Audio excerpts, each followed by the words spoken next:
Buenos días, hermanos, que el Señor les bendiga. Por medio de este video quiero dejarles a ustedes la lección número 8 de nuestro libro 1 de ETE. Este día que corresponde al domingo 1 de mayo no podré estar con ustedes, pero no quería dejar de compartir la lección. Resulta que esta semana con mi esposo cumplimos 31 años de casados y él quiso sorprenderme con algo especial y el único día que había para poderlo hacer fue el domingo. Entonces ya son varias veces que hemos tenido que suspender por una u otra razón. Entonces, al menos por este video podamos compartir esta lección y que el Señor a través de su palabra nos hable a nosotros, a cada uno de nosotros, a mí primeramente y a ustedes, mis hermanos, para poder comprender sobre lo que Él tiene preparado con esta lección en nuestras vidas, ¿no? Y vamos a empezar con oración. Y les voy a pedir que por favor inclinemos nuestros rostros y oremos. Te damos gracias, Señor, por tu inmenso amor, por tus promesas, por tu bondad, porque enviaste a Jesucristo, cumpliste lo que le prometiste a Abraham, Señor, y ese Mesías llegó, predicó, estuvo entre nosotros y ahora, Señor, vive en nuestros corazones, es nuestro Salvador, a quien servimos, a quien amamos y a quien hemos recibido como tal. Te pido, Señor, que tu palabra nos hable y nos ayude a comprender mucho más allá, Señor, del mensaje que nuestro Señor Jesucristo compartió con todos los seres humanos y el propósito precisamente de su venida, porque tenía que salvarnos de nuestros pecados. Gracias por tu plan perfecto, Señor. En el nombre de Jesús. Amén. Vamos a ver justamente en la lección 8a, se llama las promesas de Dios, ¿no? Entre la primera promesa dada a la humanidad de un Salvador y su cumplimiento en la persona de Jesús transcurrieron varios miles de años. Pondré enemistad entre ti y la mujer y entre tu simiente y la simiente suya. Esta te herirá en la cabeza y tú le herirás en el calcañar. ¿Recuerdan? En Génesis 3:15 es cuando esta promesa se hizo a toda la humanidad, ¿no? Que fue después de que Adán y Eva habían pecado y iban a ser expulsados del paraíso. ¿Cuántos años pasaron para el cumplimiento de esta promesa? ¿Cuánto tiempo fue el tiempo propicio? ¿Sabes por qué Dios siempre cumple sus promesas? Estas preguntas las vamos a ir respondiendo en el transcurso de esta lección. La vida y el testimonio de muchos cristianos muestra que aún no saben usar las promesas de Dios. No es lo que hayas leído, sino que no permiten que sean eficaces en sus vidas. Pide la ayuda del Espíritu Santo para comprobar en su propia vida la realidad de las promesas de Dios, ¿no? Entonces, aquí vamos a ver si las promesas de Dios para nuestra vida se han ido cumpliendo o no. Hemos visto que Dios siempre cumple sus promesas. Recuerda esa larga lista de nombres de la genealogía de Mateo, que es una genealogía, ¿no? Lista de antepasados, ¿se acuerdan? En esa lista de antepasados de Jesús, usted estudió cómo Dios cumplió la promesa de su reino. ¿Cuáles fueron las dos personas que recibieron la promesa del reino? Fue Abraham y fue David. ¿En qué personas vemos el cumplimiento completo de esa promesa? En Jesús mismo. Muchas de las promesas de Dios en el Antiguo Testamento se refieren a la primera venida de Jesucristo. Aparecen desde Génesis hasta Malaquías y ya se cumplieron todas. ¿Cuántas promesas de Dios hay en el Antiguo Testamento referente a la primera venida de Jesucristo? Hay muchísimas. La primera promesa en la Biblia sobre la venida de Jesucristo como Salvador se encuentra en Génesis 3, 14, 15, ¿no? Es justamente lo que hemos leído. Pondré enemistad entre ti y la mujer y entre su simiente y la simiente suya. Esta te herirá en la cabeza y tú le herirás en el calcañar. La primera promesa de la Biblia sobre la venida de Jesucristo como Salvador se encuentra en Génesis 14, 15. ¿Quién está hablando según el versículo 14? Es Dios. ¿Y quién sigue hablando entonces en el versículo 15? Sigue hablando Dios. Es interesante ver que los judíos antes de Jesús reconocían Génesis 3:15 como una promesa mesiánica. Se mencionaba este versículo como referencia directa en varios documentos judíos, ¿no? Por ejemplo, el Targum y otros. Ahora, vea el dibujo de la portada en la página 152. ¿No? Vemos acá, estamos viendo a Adán y Eva, la serpiente, y ellos están siendo expulsados del paraíso. Esta ilustra, ¿qué ilustra este episodio? La serpiente, Satanás, había logrado hacer pecar a Eva. Después de leer Génesis 14, 3, 14, 15, de nuevo indique a quién de estos tres Dios le habló estas palabras. ¿Le habló a Adán, le habló a Eva o le habló a la serpiente? ¿No? Y fue a la serpiente es a la que condenó. Para poder entender esta promesa de Génesis 3:15, es muy importante que usted tenga presente el hecho de que de qué se está hablando, ¿no? De quién está, de qué está hablando Dios, que es a la serpiente. No le está diciendo a la mujer, le está diciendo a la serpiente. Vemos entonces que Dios dijo desde el momento en adelante la relación entre la serpiente y la mujer sería de continua enemistad. Por eso es que nosotros tenemos al enemigo, a Satanás como enemigo, ¿no? Dios también dijo que esa enemistad entre la serpiente y Eva sería perpetuada a través de sus respectivos simientes, es decir, de sus respectivos descendientes. Entonces Dios destacó que la enemistad sería entre la serpiente y todo el género humano. A pesar de esa enemistad perpetua, Dios prometió que un descendiente de la mujer heriría gravemente a la serpiente. ¿En dónde? En la cabeza. Sin embargo, en esta lucha la serpiente, es decir, Satanás, lograría dar una herida al descendiente de la mujer, en el calcañar, es en el talón. Una herida en el talón no es una herida de muerte, pero una herida en la cabeza, sí. ¿Qué es más grave, una herida en la cabeza o una herida en el calcañar, en el talón? Definitivamente podemos decir que es una herida en la cabeza. ¿Quién recibiría la herida más grave según las palabras de Dios? La serpiente, Satanás. Miles de años después de que Dios habló estas palabras, un descendiente de Eva nació de una mujer sin padre humano y cumplió la promesa, ¿no? ¿Quién fue? Jesucristo. ¿Cuándo dio Jesucristo el golpe mortal, el golpe en la cabeza a la serpiente, a Satanás? En la cruz, en el monte Calvario. Hemos visto que Dios prometió que un Salvador daría un golpe mortal a la cabeza de Satanás, pero que en la lucha él sería también herido, pero en el calcañar. El contraste calcañar-cabeza tiene como propósito subrayar que si bien el descendiente de la mujer sufriría, la serpiente sería totalmente derrotada. ¿Cuándo fue herido Cristo en el calcañar? Fue herido en la cruz. A primera vista, la herida de un calcañar pareció ser definitiva, pero en realidad no le fue porque al tercer día Jesús resucitó de la muerte, ¿no? Entonces Jesús venció a la muerte y esa fue la condena de la serpiente, ¿no? De Satanás, que Jesús resucitó, se cumplió el plan perfecto de Dios. Así, en Génesis 3:15 es la primera promesa de la Biblia hecha por Dios sobre la venida de Jesucristo, el descendiente de la mujer. Según esta primera promesa, el Salvador heriría a la serpiente, es decir, a Satanás, en la cabeza, y esta eventualmente eventualmente le destruiría, ¿no? Esa promesa se cumplió miles de años después. Satanás recibió una herida mortal cuando Jesús murió en la cruz y resucitó de la muerte, ¿no? Porque ahí es donde lo condenó, ¿no? Donde Satanás fue condenado. ¿Por qué? Porque Jesús resucitó.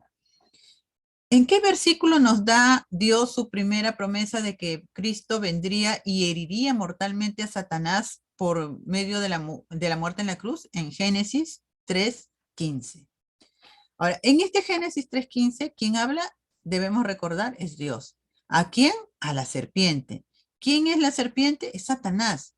¿Quién era el simiente o descendiente de Eva que daría el golpe mortal a la serpiente? Jesús. ¿Quién sería herido en el calcañar? Jesús. ¿Quién sería herido en la cabeza? Satanás. ¿Cuál de los dos sería destruido por su herida? Satanás. ¿Cuándo fue herido en la cabeza? Fue herido en la cruz de Jesús. ¿no? Entonces acá nosotros tenemos una tarea de subrayar en Génesis 3:15 de nuestra Biblia con lápiz rojo, porque es la primera promesa de la venida del Salvador. Cada ser viviente que obedece a su naturaleza, por ejemplo, por naturaleza un pez vive en el agua, ¿no? Escriba el nombre de cada uno de los seres vivientes al lado de la naturaleza que le responde. Tenemos un pez, un ave y un cerdo. Volar por el aire, el ave. Nadar en el agua, el pez. Revolcarse en el barro, el cerdo. Pablo dice en 2 Timoteo 2:13 que Dios no puede negarse a sí mismo. Esto quiere decir que él no puede desobedecer su naturaleza y su naturaleza es cumplir sus promesas. Que Dios desobedezca su naturaleza que de cumplir sus promesas sería tan absurdo como ver un cerdo volando, ¿no? Porque Dios cumple sus promesas porque es su naturaleza hacerlo. ¿Qué es lo que siempre hace cuando promete algo? Lo cumple. Dios dio la promesa del reino a Abraham. ¿Cuántos años después de que le dio su promesa se cumplió en Cristo? 2000 años después. Dios dijo a David que un rey eterno vendría de su familia. ¿Cuántos años pasaron para que esa promesa se cumpla? 1000 años. Dios tiene su tiempo propicio para todo, ¿no? Y nosotros lo podemos leer en 2 de Pedro 3, del 3 al 9. Entonces voy a buscar acá justamente mi Biblia, en 2 de Pedro 3, del 3 al 9, nos dice, sabiendo primero esto, que en los postreros días vendrán burladores andando según sus propias concupiscencias, y diciendo, ¿dónde está la promesa de su advenimiento? Porque desde el día en que los padres durmieron, todas las cosas permanecen así como desde el principio de la creación. Estos ignoran voluntariamente que en el tiempo antiguo fueron hechos por la palabra de Dios, del Dios de los cielos, y también la tierra, que proviene del agua y por el agua subsiste. Por lo cual el mundo de entonces pereció anegado en agua, pero los cielos y la tierra que existen ahora serán reservados por la misma palabra, guardados para el fuego en el día del juicio y de la perdición de los hombres impíos. Mas, oh amados, no ignoréis esto, que con el Señor un día es como 1000 años y 1000 años como un día. El Señor no retarda su promesa según algunos la tienen como tardanza, sino que es paciente para con nosotros, no queriendo que ninguno perezca, sino que todos procedan al arrepentimiento. Es por eso que el Señor no está retrasando su venida, sino está tomando el tiempo para que todos puedan tener la oportunidad de arrepentirse. Entonces, ¿por qué a veces tarda en responder? Porque toma su tiempo para que ninguno de nosotros perezca. Cristo no podía nacer antes de que viniera el tiempo propicio, porque no nació Jesús en el tiempo de David, porque no era el tiempo propicio. El tiempo propicio fue el año en el que nació. El tiempo era ese, el correcto y el adecuado. Pablo dice en Gálatas 4:4, cuando se cumplió el tiempo, Dios envió a su Hijo. ¿Cuándo nació Jesucristo? Cuando llegó el tiempo propicio. Porque a veces hay que esperar el cumplimiento de las promesas de Dios para que llegue el tiempo propicio. Y eso es algo que debemos de tenerlo siempre presente. A veces nosotros pedimos algo y esperamos una respuesta o hemos recibido una promesa de parte de Dios, una convicción de algo, pero el Señor lo va a hacer en el tiempo propicio, en el tiempo que Él sabe que es el mejor. Todas las promesas de Dios serán cumplidas cuando sea el tiempo propicio. Ahora, ¿cuál es la cita de la primera promesa de la Biblia? Está en Génesis 3:15. ¿Te acuerdan? Y pondré enemistad entre ti y la mujer, ¿no? Entonces, Dios hablándole a la serpiente. ¿A quién se refiere la frase la simiente de la mujer? Es a Jesucristo, ¿no? Su descendiente. ¿Quién sería herida en la cabeza? Recordemos que es Satanás. ¿Y quién sería herido en el calcañar? Jesucristo. ¿Por qué Dios cumple sus promesas? Porque es su naturaleza cumplirlas. ¿Por qué pasaron tantos años antes del cumplimiento de esta promesa?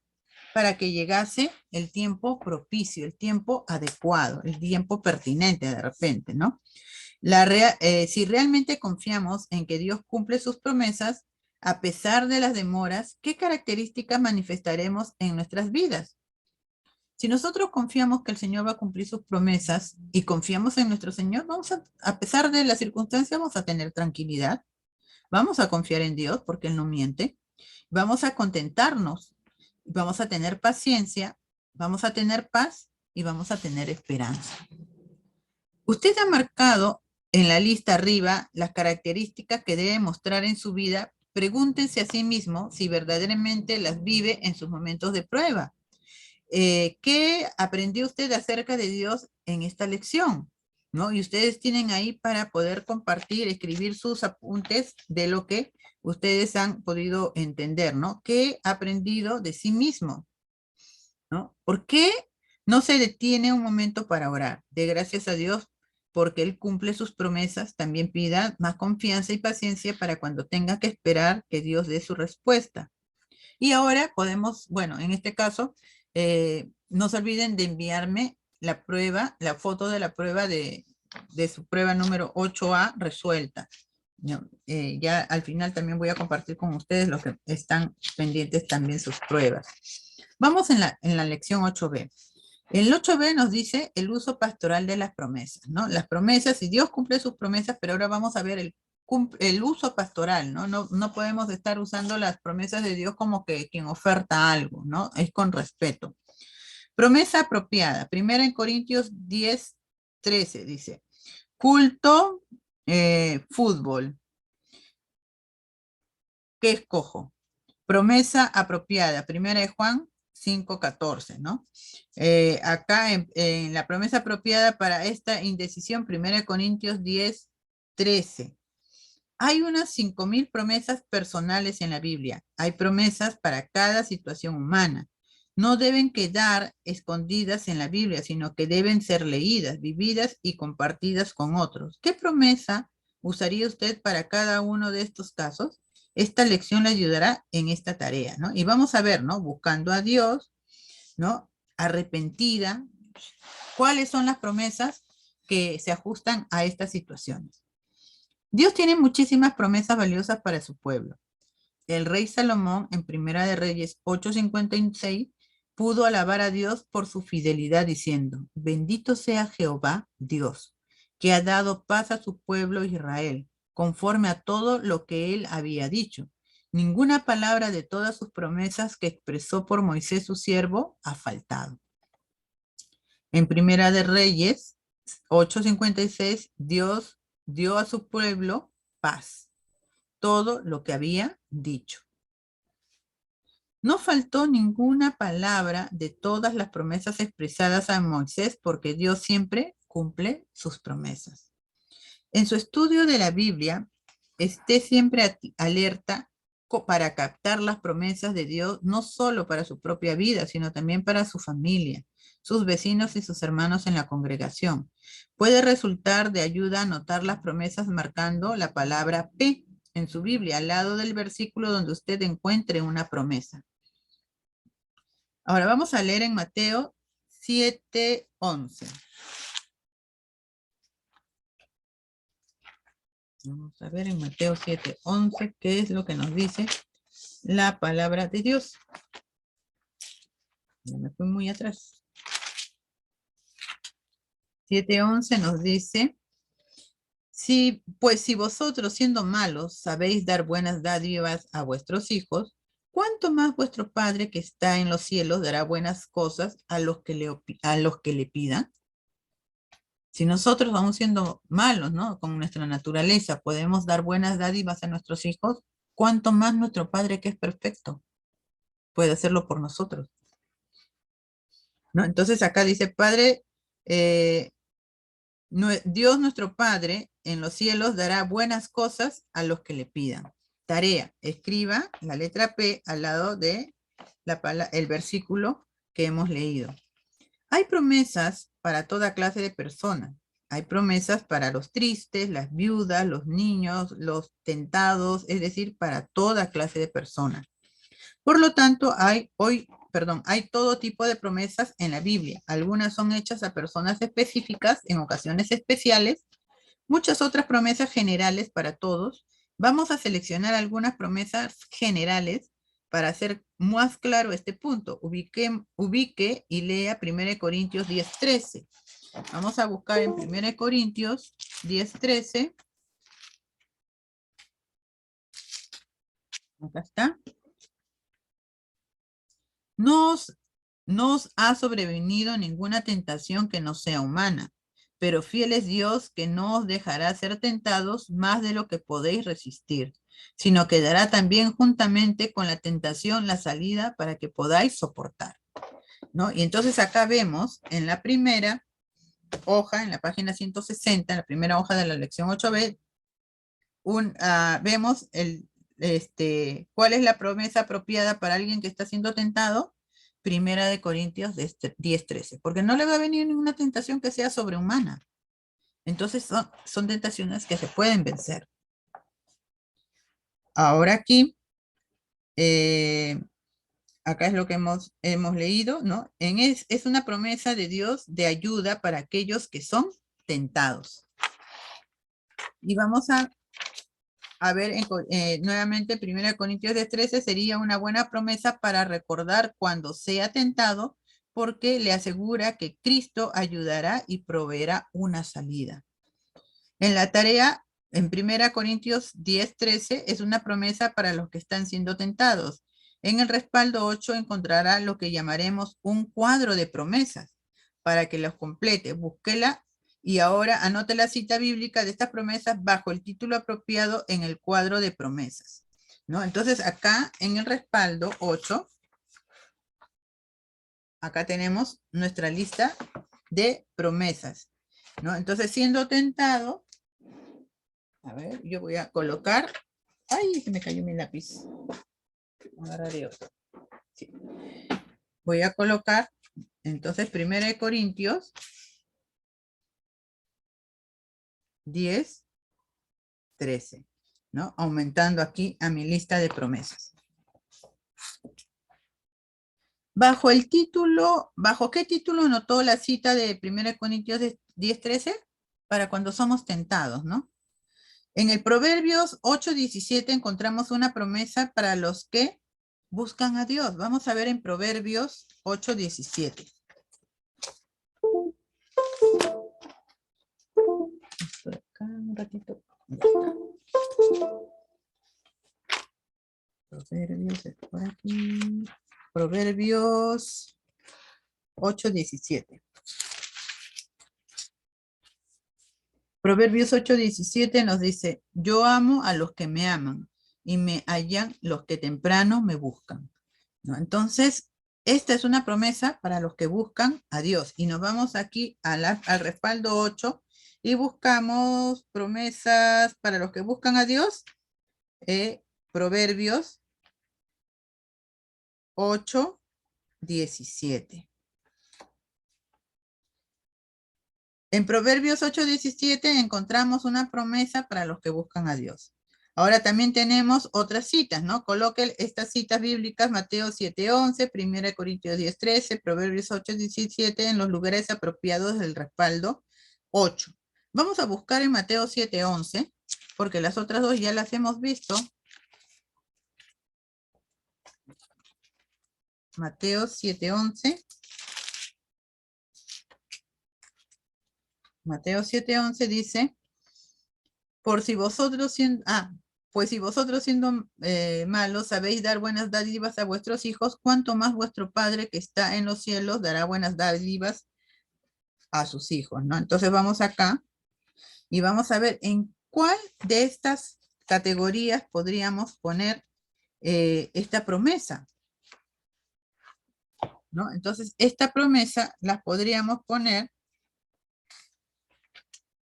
no en los que son tentados, ¿no? Sino los que Dios dará buenas cosas a sus hijos. Entonces, ¿dónde está? Enfermo, peligro, afligido, triste, duelo, teniendo peligro. Posiblemente en los que tienen necesidad material, ¿no? O en los que están buscando a Dios. Yo creo que acá si habla de buenas dádivas, es precisamente a los que tienen alguna necesidad material. Sí, acá no está específicamente. Entonces, yo lo pondría ahí, ¿no? Mateo 7:11. Listo.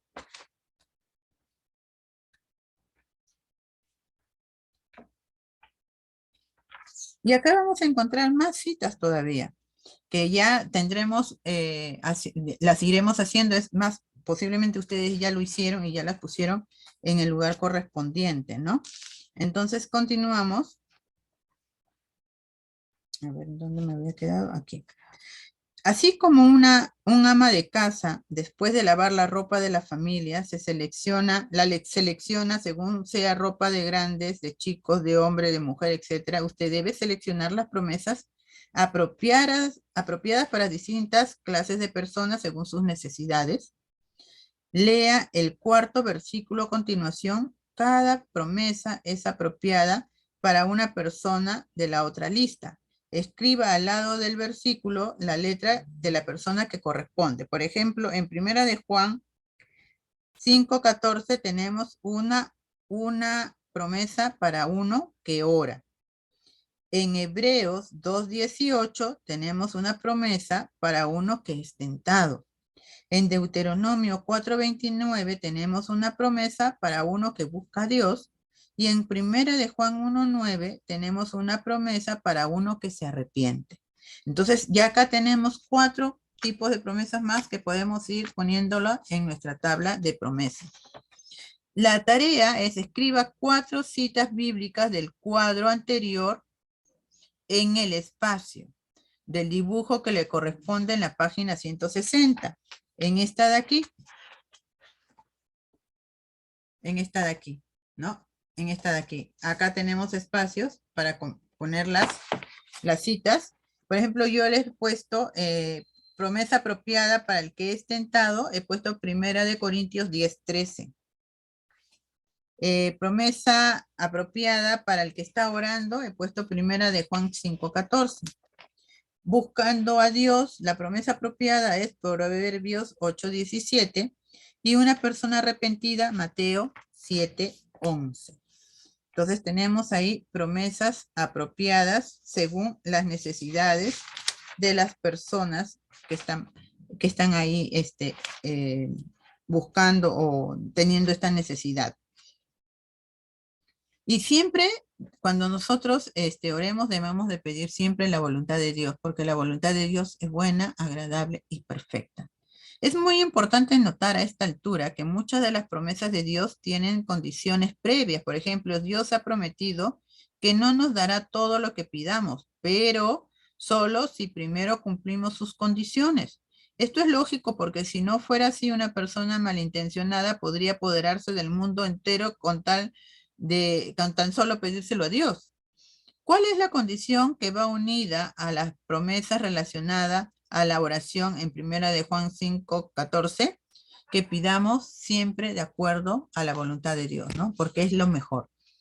Porque también la palabra dice que nosotros no sabemos pedir. Pedimos según lo que vemos con nuestros ojos carnales, ¿no? Con nuestros ojos que tienen un límite y no vemos más allá como si lo hace Dios. Y de repente lo que nosotros le estamos pidiendo tan esforzadamente, tan anheladamente, finalmente no sea bueno para nosotros, en ninguna manera. Y Dios lo sabe, entonces Él no nos va a dar algo que nos va a hacer mal. Entonces, por eso es bueno pedirle de acuerdo a su voluntad, porque la voluntad de Dios, como les digo, es buena, agradable y perfecta. Y Él sabe lo que es mejor para cada uno de nosotros. A medida que estudiemos más las promesas de Dios en cuanto a la oración, más aprenderemos de las condiciones que Dios pone. Escriba las condiciones dadas a la promesa para la oración que se encuentra en Juan 15:7. Dice, permaneced en Cristo y su palabra en nosotros. Ahora, el punto 16 dice, escriba esta cita debajo del título Orando en el respaldo 8. ¿No? En el respaldo 8 escriban Juan 15:7.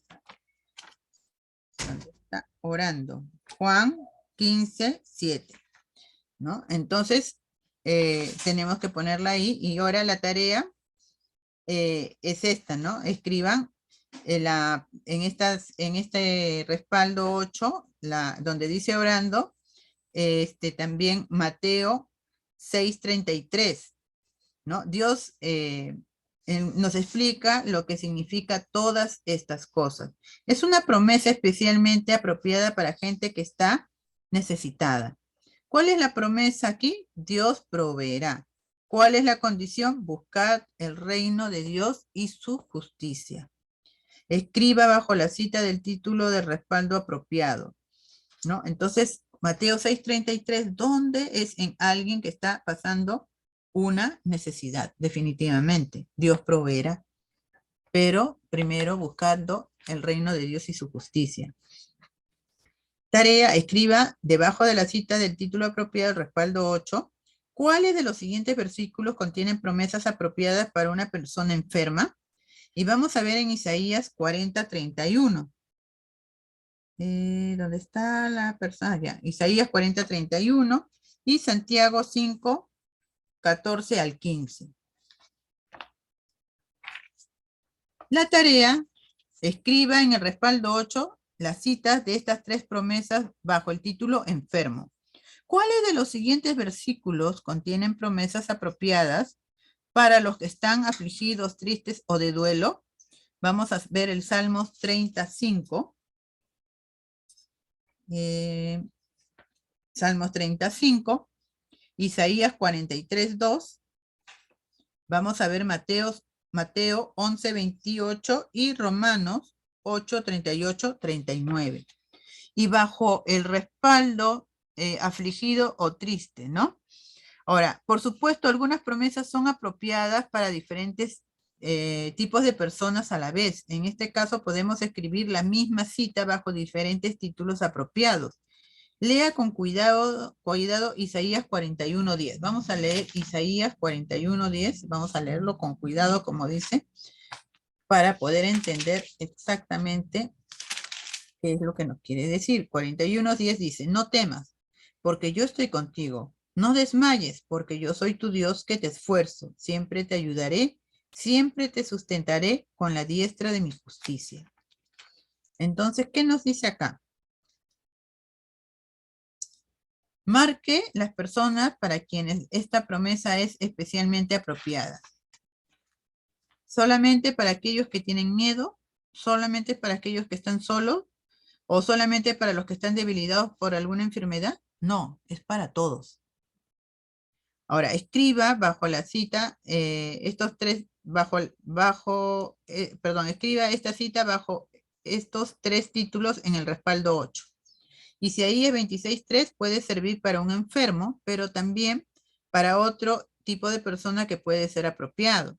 Escriba dos títulos en los que el respaldo 8 que crea más apropiado, siendo tentado, necesidad de dirección, ¿no? Entonces, en Isaías 26:3, ¿qué nos dice?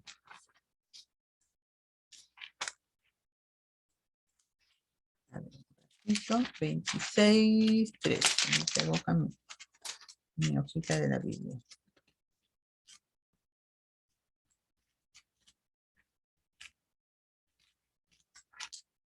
26:3 dice, tú guardarás en perfecta paz aquel cuyo pensamiento en ti persevera, porque en ti ha confiado, ¿no? Entonces, posiblemente para los que están siendo tentados, para los que necesitan una dirección, ¿no? Porque Él guardará en perfecta paz aquel cuyo pensamiento en ti persevera, porque en ti ha confiado, ¿no? Entonces también tenemos otro más para poner en esta lista del respaldo 8. Y ahora vamos a ver, suponga que un joven creyente de la iglesia ha comenzado a dejar de asistir a las reuniones para ir a los partidos de fútbol. Usted se da cuenta de que él está pasando por un conflicto espiritual. Usted está orando por él y se presenta una oportunidad para conversar con él sobre el asunto. ¿Qué promesa puede compartir con él para ayudarlo? Tendría que ser una promesa para los que son tentados, ¿no? Elija la promesa y anótela en el respaldo 8 que considere sería más apropiado para el joven y escribas su cita a continuación. Yo puse Hebreos 2:18. Lo voy a leer. Hebreos 2:18. Dice, pues en cuanto él mismo padeció siendo tentado, es poderoso para socorrer a los que son tentados. Si yo soy tentada, tengo que recurrir a Jesucristo que también fue tentado y venció la tentación. Y él que venció la tentación me entiende y me va a ayudar a que yo también lo pueda hacer. Por eso yo puse como una promesa en Hebreos 2:18. Un vecino suyo, creyente de muchos años, ha caído enfermo y está muy desanimado. Cuando usted conversa con él, le puede citar una promesa para alguien que eh, está enfermo, y esta promesa está en Isaías 41:10. ¿No? Esa la hemos visto, pero vamos a volverla a ver para que no nos quede ninguna duda. 41:10 dice, no temas porque yo estoy contigo, no desmayes porque yo soy tu Dios que te esfuerzo, siempre te ayudaré, siempre te sustentaré con la diestra de mi justicia. ¿No? Entonces, eso le podríamos decir como una promesa a nuestro hermano. De una cita bíblica del respaldo 8 que contenga una promesa apropiada para alguien que está en esta situación, ¿no? La de enfermedad. También puse Santiago 5:14 al 15. Ahora, para compartir. Mire otra vez los 10 diferentes tipos de necesidades dados en el respaldo 8. Usted ha anotado promesas para cada necesidad. Ahora haga una pausa y en actitud de oración formule las siguientes preguntas. ¿Cuál de estos títulos me describen en este momento? ¿Estás siendo tentado? ¿Estás en tiempo de arrepentimiento? ¿Estás orando, buscando a Dios? ¿Te sientes solitario o estás enfermo? ¿En necesidad material? ¿Necesitas dirección? ¿Estás teniendo peligro, temiendo el peligro? ¿Estás afligido, triste o de duelo? ¿Cuál de esas son tus necesidades? ¿Cuál o cuáles de las promesas se ha relacionado mejor con mi necesidad y me ha traído la mayor bendición? Yo puse la de Isaías, ¿no? Clama a mí y yo te responderé. ¿No? Ese es Isaías 33:3, si no me equivoco. Pero también usted puede tener un lindo ministerio compartiendo con otros las promesas de Dios en los momentos de necesidad. Este es uno de los ministerios más satisfactorios y provechosos que se puede hacer, y todos pueden ejercerlo. Puede recordar una o dos personas entre sus amigos o conocidos que corresponden a alguno de estos títulos. Ore por ellos también. Ahora, para cada uno de estas personas, escriba su nombre, su necesidad particular y una promesa apropiada para que las pueda usted compartir. Entonces, esta lección 8 solamente ha tenido 2 temas. Realicen sus pruebas, no son difíciles, se han dado cuenta, es un tema muy bonito porque nos enseña a podernos apropiar de las promesas de Dios. Hay promesas generales para la iglesia, hay promesas específicas también. Y cuando nosotros leemos la Biblia con atención, créanme que en el momento que tú estás leyendo es cuando tú percibes, ¿no? Esa promesa y dices, esto es para mí, ¿no? Es la respuesta de repente para una necesidad por la cual ya tú habías estado orando. Y Dios te responde a través de su palabra. Por eso es importante que podamos leer la palabra de Dios con tranquilidad o escucharla, porque también puedes escuchar la Biblia en audio, pero escúchala, ¿no? Escúchala, préstale atención para que puedas recoger aquello que el Señor te está tratando de hablar o lo que te está hablando a través de su palabra en esta oportunidad. Entonces, hermanos, espero que ustedes vayan avanzando sus lecciones. Hay varios hermanitos que todavía están atrasados en la entrega de sus tareas. Estamos en la lección 8. Hemos terminado la lección 8. Eso significa que la próxima semana vamos a hacer la lección 9 y como ustedes se dan cuenta, nuestro curso de ETE va a terminar con la lección 10. Ya no hay más lecciones, ¿no? Hasta las 10 nada más. Entonces tenemos que avanzar con la entrega de nuestras tareas porque si no hemos cumplido con nuestras tareas, no hemos terminado nuestro curso. Porque las tareas lo que van a hacer no es aprobarnos o desaprobarnos. Lo que las tareas están haciendo es que en su momento que estudiamos, estamos afirmando aquello que hemos aprendido y lo estamos consolidando aquí y aquí. Y si no lo hacemos en su momento, eso significa que no lo vamos a tener consolidado, hermano. Entonces, aprovechen en esta semana, avancen, mándenme sus fotos, pero mándenme fotos claras para que las pueda ver y ordenadas también. ¿Ya? Entonces, cada uno, los esposos, cada uno, la esposa, el esposo, cada uno tiene que mandar sus tareas. ¿Ya? Entonces, porque si no, ¿cómo sabemos si están avanzando o no? Ya queridos hermanos, que el Señor me los bendiga, les bendiga durante toda esta semana, que les vaya muy bien y que el Señor esté con ustedes en todo momento. Gracias hermanos, que el Señor nos bendiga a todos nosotros esta semana.